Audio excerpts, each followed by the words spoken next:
పారదర్శకంగా భూముల రీసర్వే రాష్ట్ర ప్రభుత్వం ప్రతిష్టాత్మకంగా చేపట్టిన భూముల రీసర్వేను పారదర్శకంగా నిర్వహించేందుకు అధికార యంత్రాంగం చర్యలు చేపట్టింది.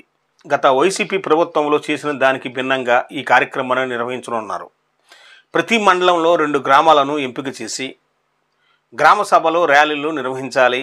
రాష్ట్ర ప్రభుత్వం ప్రతిష్టాత్మకంగా చేపట్టిన భూముల రీసర్వేను పారదర్శకంగా నిర్వహించేందుకు అధికార యంత్రాంగం చర్యలు చేపట్టింది. గత వైసీపీ ప్రభుత్వంలో చేసిన దానికి భిన్నంగా ఈ కార్యక్రమాన్ని నిర్వహించనున్నారు. ఏపీ రీసర్వే ప్రాజెక్టు 2 కింద చేపట్టిన ఈ కార్యక్రమంలో ప్రతి మండలంలో 2 గ్రామాలను ఎంపిక చేసి కొత్తగా భూ సర్వే చేసి హద్దులు నిర్ధారించనున్నారు.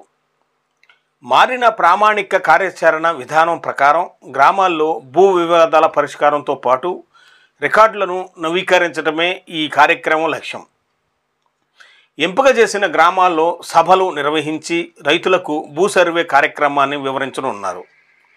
ర్యాలీలు నిర్వహించి వారిని చైతన్యవంతం చేసేలా మండల క్షేత్రస్థాయి అధికారులు చర్యలు తీసుకోనున్నారు.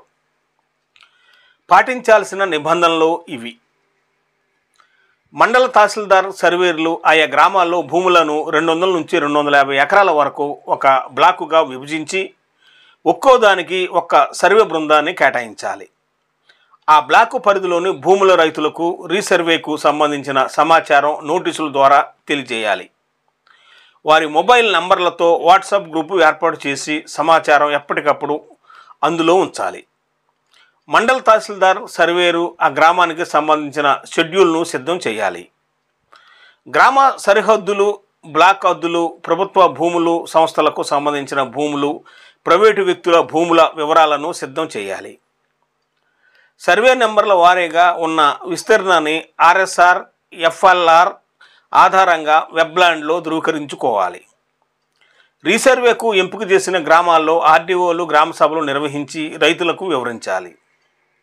సర్వే కార్యక్రమాలను వీడియో లేదా ఫోటోల ద్వారా చిత్రీకరించి మొత్తం కార్యక్రమం పారదర్శకంగా జరుగుతుందన్న నమ్మకాన్ని కలిగించాలి. రీసర్వేకు నియమితులైన ఉద్యోగులను తహసీల్దార్లు, ఎంపీడీఓలు రిలీవ్ చేయాలి. జిల్లా సర్వేర్లు కార్యక్రమాన్ని పర్యవేక్షించాలని ప్రభుత్వం జారీ చేసిన ఉత్తర్వుల్లో పేర్కొన్నారు. ఇది నేటి వీడియో.